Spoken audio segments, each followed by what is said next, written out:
Welcome to the RSP Film Room. I'm Matt Waldman with a rookie scouting portfolio today.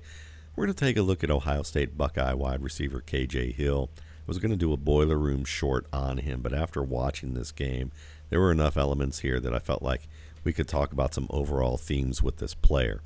Okay, so we're just going to review this tape of him against Minnesota.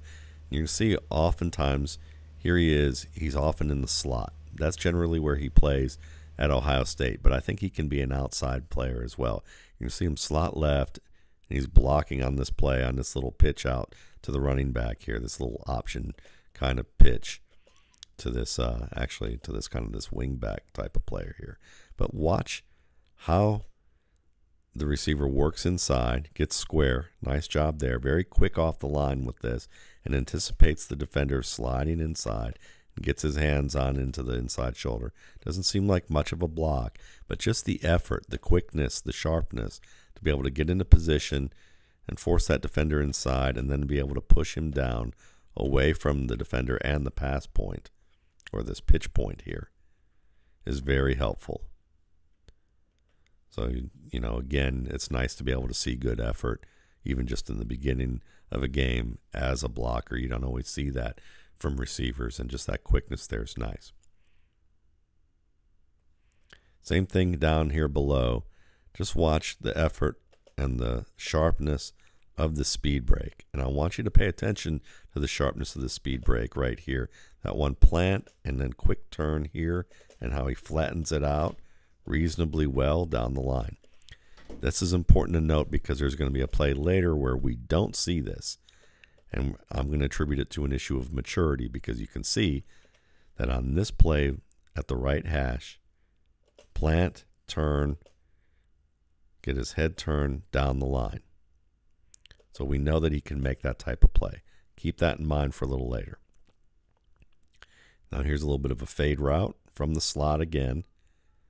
And this is nice too, because when you can make, you know, you can get your speed player in the slot, it gives him a lot more room to operate. Don't have to worry about him being pinned to the boundary here.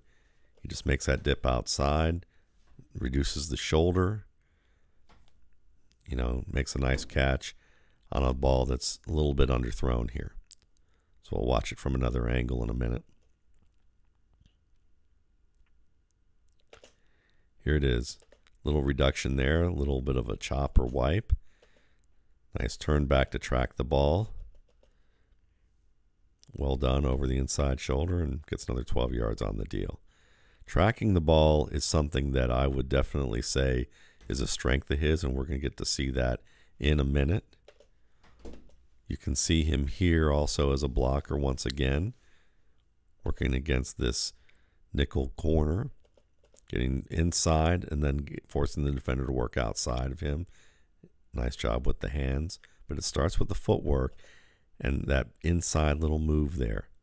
That cuts off the inside for the defender, forces the defender on that outside track, and while he gets pushed back, he's able to engage and shield that man from the ball carrier.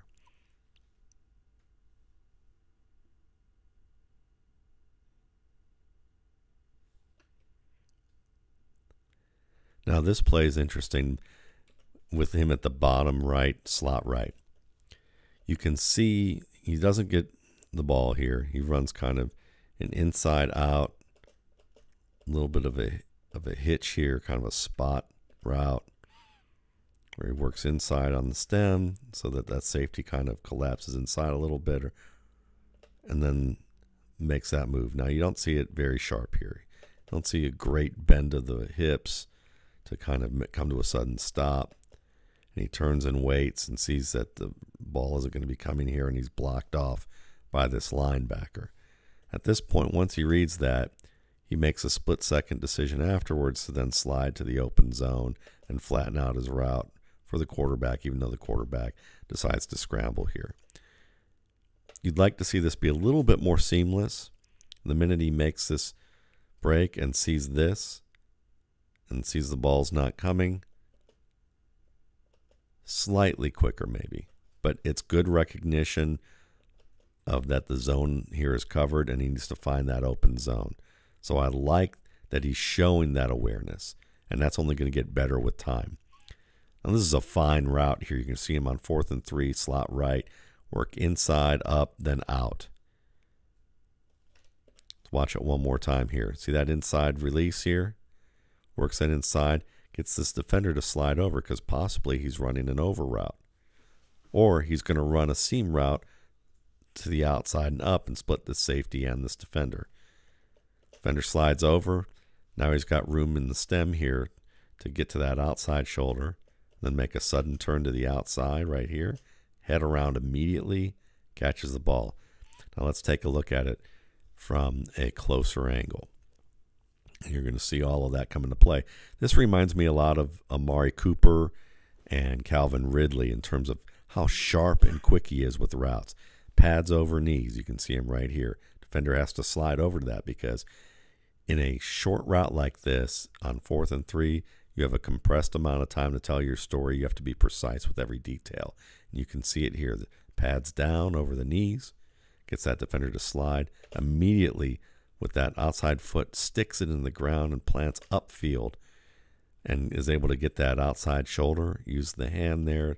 Settle with a little bit of a shake and then a turn. And watch how quickly his head snaps around right there on that turn. Flat break. He's ready for that ball, expecting it, catches it with his hands. Defender reaches in there. Slight little adjustment juggle here. As you can see, he's got underhand technique on a high throw. You'd like to see him use more active hands overhand technique, and that would have given him a chance to maybe have better control of the ball here. But he's able to fight for it, even with the defender's hand in his chest, and secure it here with at least one hand and get both feet in bounds. But you see what I mean? How the hands, this hand looks like it's going to be active, but then he's got an underhand position here with his inside arm. It's got to be, and then he ends up going with the underhand grip. But you'd like to see him go a little higher. But ball tracking still is pretty good, and he's able to make the catch. This is just one of those plays where it's so quick and you don't expect where the ball's coming. It's kind of hard to judge him and say, oh, he should know he's got to go high. Maybe because of the placement of where the defender is so there that you could maybe say, yeah, he needed to use an active hands technique here. And so if I was going to nitpick him, I would say at the pro level, you're going to have to work on that jugs machine a little bit more so that you can anticipate certain types of targets based on the coverage and adjust accordingly with your hands. This was a good catch, good display of using his fingertips and hands to catch the ball. But again, to be maybe a top flight consistent receiver in these situations, you'd like to see him use active hands. Now there are pros who have the same issue right here, and they still play pretty well, and they're starters and they're effective, but occasionally drop balls for similar reasons like this one right here, and even also make catches with it. But it's something that can be worked on if you're talking about striving for being the best that you can possibly be. Now this is where we talk about that sharpness and quickness once again. Inside trips left up the hash. Nice job of being able to get to a quick stop, snap the turn. Doesn't necessarily come back to the ball, just kind of waits for it here. And this is the thing where he may have to adjust in the NFL, where everyone's as quick as he is, or at least in the same range of quickness, to the point that coming back to the ball will be important against the defensive back who may get a better jump on this pass. So that's something that you want to be able to keep in mind here. It's a good play.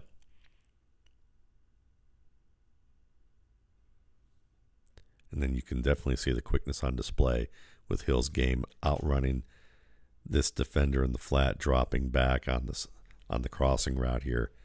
And 41 had no chance once he dropped to take care of this man up the hash, and Hill comes across. Can't keep up with him, not remotely. Nice little stiff arm there by Hill at the end there. Not like it does anything major. Maybe get some another half a yard at best. But it's nice to see that he has good location with the stiff arm.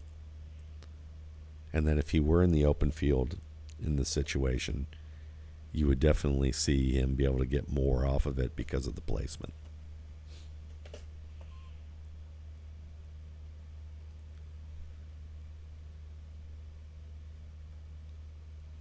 Did you see that? That's tracking right there. Let's look at it one more time here. Up the field. See how he widens that route to get up the seam and then breaks back to the inside of that zone defender. And then just look at the ball. Ball's placed behind him. One hand right there, right on the point of the ball. That's pretty. I mean, that's a very pretty play, and it's a difficult play, but you can see his hand-eye coordination is something that truly stands out. Even if the hands technique on that 4th and 3 wasn't perfect, the fact that he can track a ball like that, that's a theme from what I see in this tape from a number of plays that we're going to see a little bit later on, is that he tracks the ball easily, has strong hand-eye coordination, has good fingertip usage when it comes to catching the ball, and yeah, having fun with that ball stuck to me. That's fun. All right. And you'll see the widening of the route right there. Then he breaks it back inside. Very sharp. So sharpness, ball tracking, understanding of angles as a blocker and a route runner, of how to set up where defenders are going to go so that you can take advantage of it. Those are 3 themes to his game that you see on this particular tape really well. There's the sharpness of the cutting again. Nice crossing route here, or a little slant actually, where he motions from the outside to the slot, catches the slant. Watch this little stick and move to beat the safety. I mean, he just leaves the safety on the ground. And see how sudden it is and how explosive it is after that plant? This is NFL caliber sharpness when you're talking about his movement skills as a route runner, as a stalk blocker, and as a runner after the catch.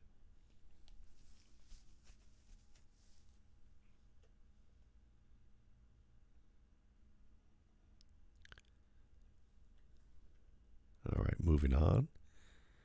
They're going to show it from this angle. See that little plant there? And it's also about the stride length. He takes short strides.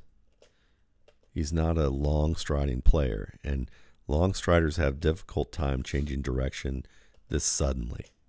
So the fact that he can do that, bend the hips and get upfield, that's nice.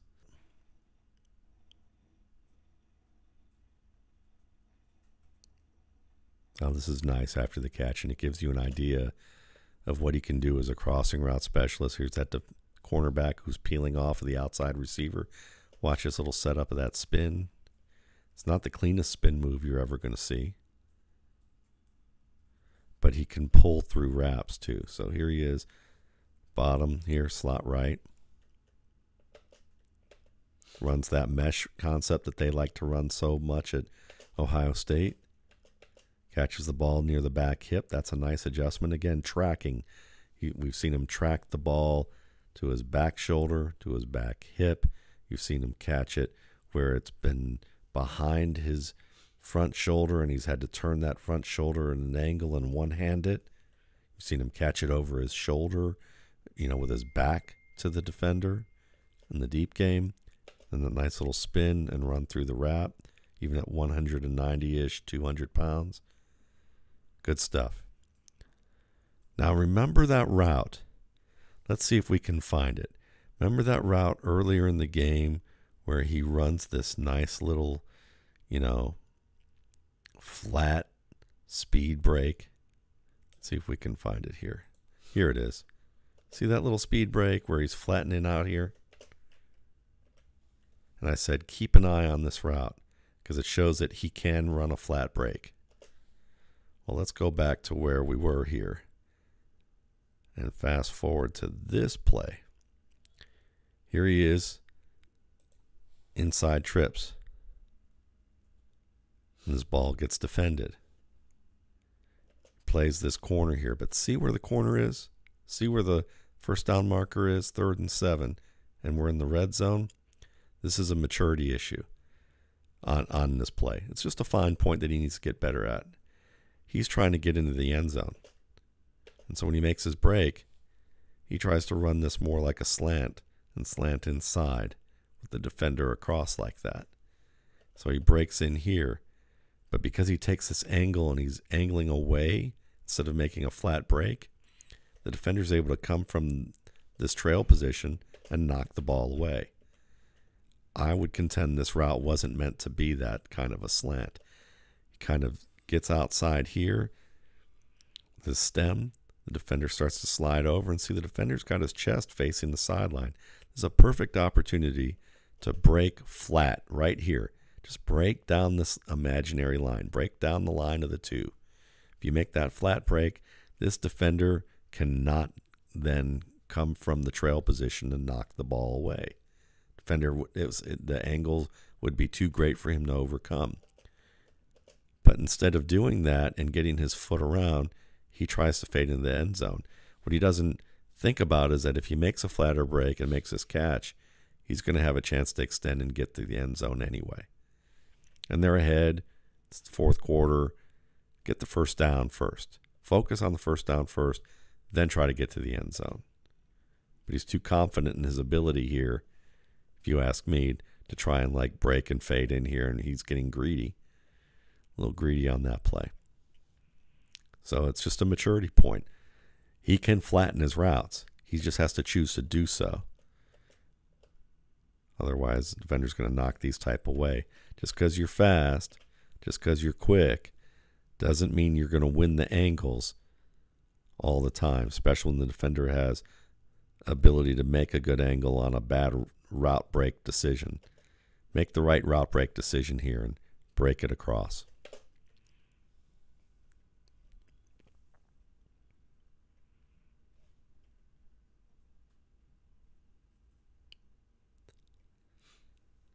It's those small details that'll get exploited in the NFL.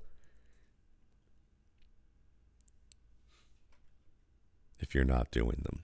Here he is on a nice dig route, and this is in between the zone. I like the job here of, he's got to work past this defender at the hash and then work under this safety.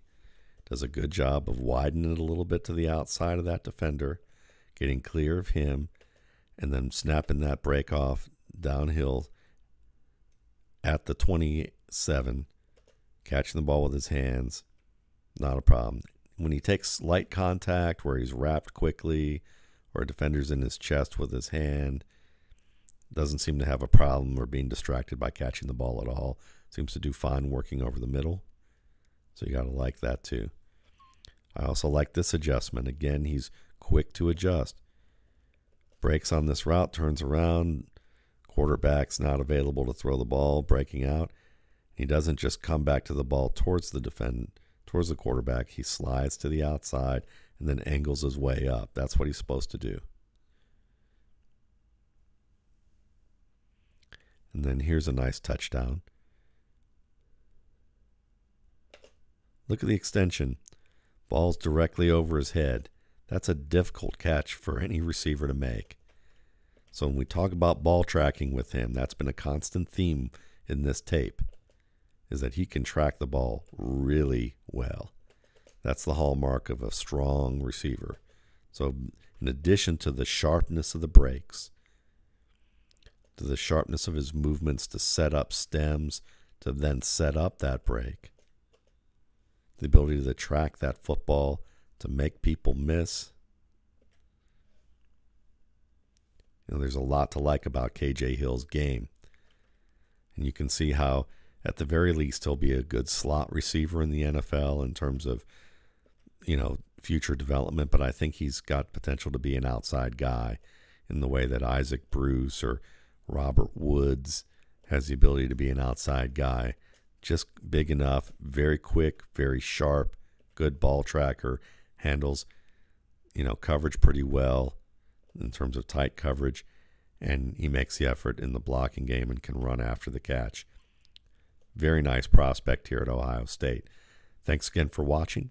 For more RSP Boiler Room videos and RSP Film Room videos, you can check out my YouTube channel, the RSP Film Room. You can hit that button and that bell and subscribe. You can also check out my site, www.mattwaldmanrsp.com, as well as my podcast, the RSP Cast, available on iTunes, Google Play, Stitcher, and Blueberry.